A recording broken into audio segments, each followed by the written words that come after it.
see that you put integrity back into the election process. Why is integrity so important to you? Well, integrity is important because it determines one's person, if you will. It's a trust factor.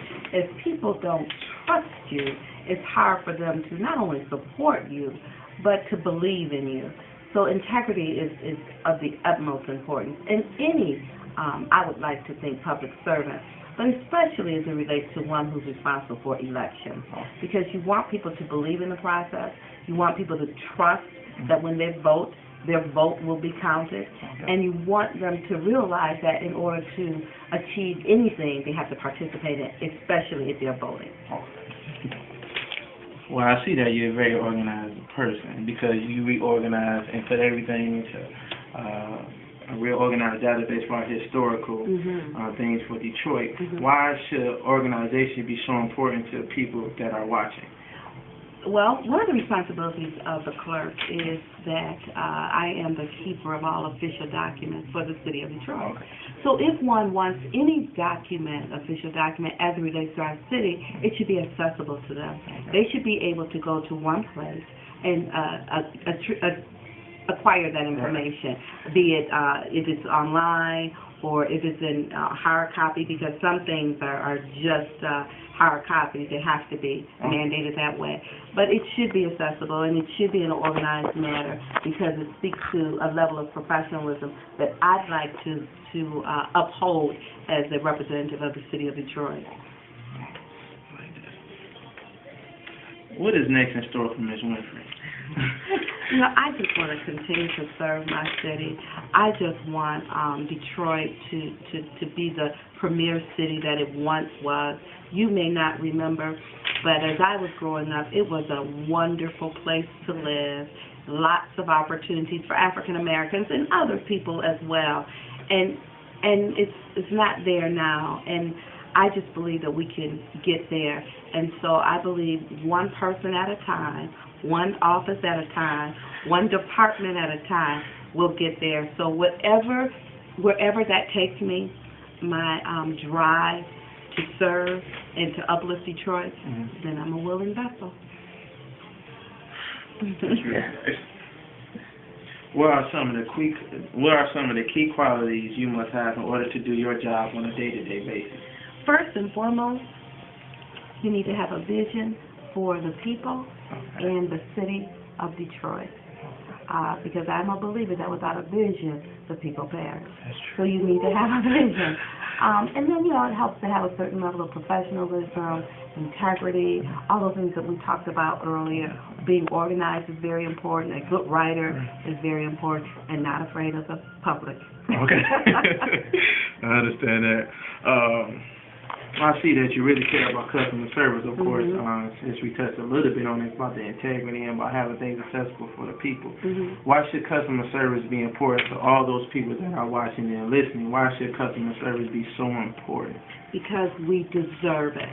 Our citizens deserve it. We are taxpayers.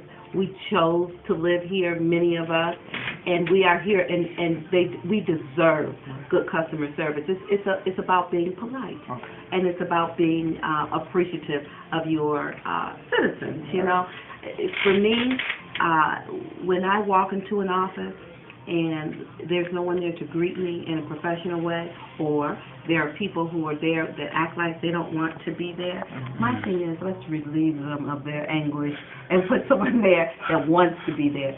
Too many people in the city of Detroit that want to work, that enjoy serving, and they should be given that opportunity.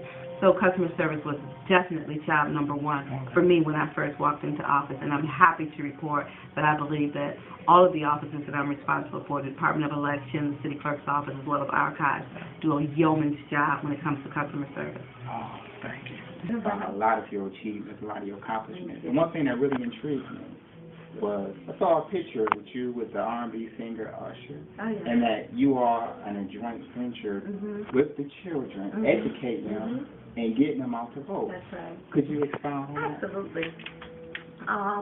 In addition to just bringing Usher in, please know that at every election we hire as many 16 to 25-year-old young people as we can. We keep about 2,000 on our rolls on a permanent basis, a database that we can pull from.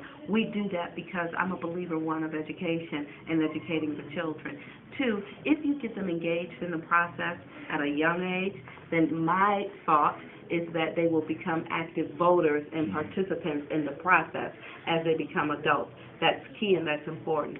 And besides that, it offers them an opportunity to not only make money, but to work around other professionals and to be a part of something. To that end, we were doing a voter registration drive.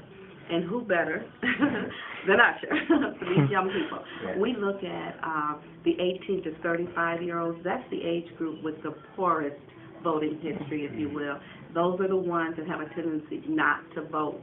So we wanted to bring someone in that represents them. Actually, Usher was coming to Detroit to do a concert or something else, but he agreed to meet with us, and he agreed to join us at our Poll Workers Appreciation Day. And all the young people came out, and he was just encouraging them to vote and to participate in the process and learn about the process. And that's why Usher and I are on the stage at Belle Isle just hanging out with the young people. Yes. Okay. You mentioned the children and giving them an opportunity. Responsibility. Hey, Ms. Winfrey. Oh, I'm sorry. I'll come back. Okay. I wanted to ask you, what is your views on responsibility in regards to the children through your program, showing them responsibility and giving them that type of avenue? Well, they have to show responsibility. And what we do is we bring them in, and we are role models in what we do every day by coming to work, by presenting ourselves as professionals and working in that manner. And then we give them an opportunity to do the same thing. But they have to be responsible. If they tell me they want to work part-time from 12 to 4, then I expect them here at 12 o'clock, not 12:01, but 12 o'clock, and I expect them to work until 4 o'clock. When we give them our dress code, we expect them to follow that dress code. I don't want to see you with a hat on your head inside the building or taking longer lunch breaks than you should. I bring them in, I give them an opportunity, and it's their responsibility to maintain that employment. So when it comes to young people showing responsibility, I have them prove their responsibility and show their the fact that they can be responsible by employing them. And if they stay here, amen. But I'm very, very firm but fair is what I like to call it. Because they are young, I will give them a chance or two. But 3 strikes, and you're out.